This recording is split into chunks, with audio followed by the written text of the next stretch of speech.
Cheers. Action.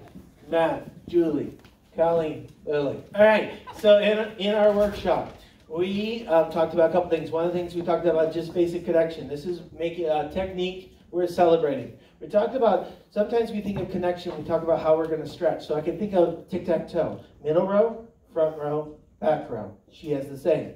So I'm here, I'm in the neutral row, and I land 6, I'm neutral. I'm in the middle row. When I think of that stretch, I think of going the back row. So I'm going to only bring the hip back, and 1, 2. When I go forward on that 3 and 4 for the compression, I'm thinking front row.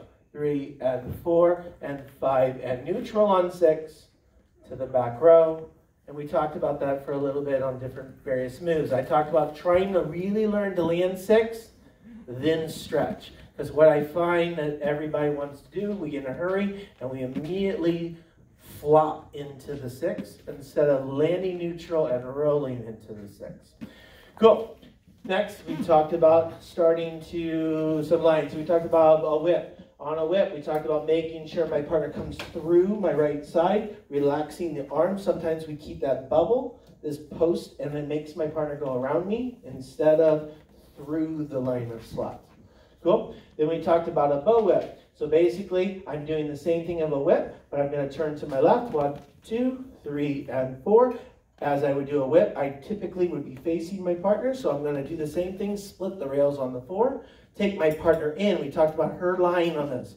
So she brought a step forward on the 5, getting in front of me, collecting the feet on the and now pointing as she creates that rotational energy for the 6.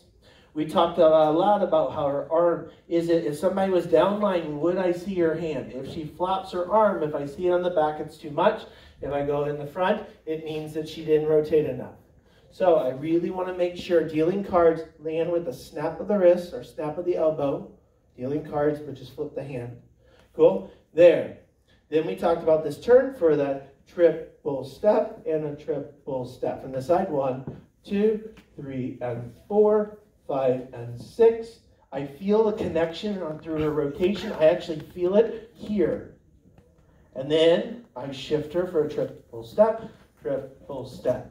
Cool. Then we talked about hip catch came up. So when we talked about the hip catch, we say hip catch, but we don't really ever mean the hip catch. We don't really want to put our hands on our hip. That's not your business. So we talked about on that 1, 2. So basically I'm going to go here. 1, we do a spin, create an extra rotation on that 3 and. I'm going to step through. I'm going to play Captain Hook. I'm going to not do the claw. I'm going to put my fingers together, and I do want to do the hook. So as I come through, I'm going to catch the bottom underneath like so.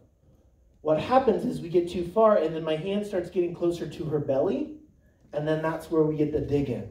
So if I go here, catching more with the wrist, that's going to create it. And Julie naturally waited for me, and as soon as I waited, as soon as I started going out, she kind of countered with that hip. Back row, right? Think of it, neutral, forward, back. She went to the back row, she turned for that triple step and a triple step. 1, 2, 3, and 4, 5, and stretch, and triple step. Talked about the guardrail. That was one thing we talked about too. Was that it? And then we bowed. Thank you.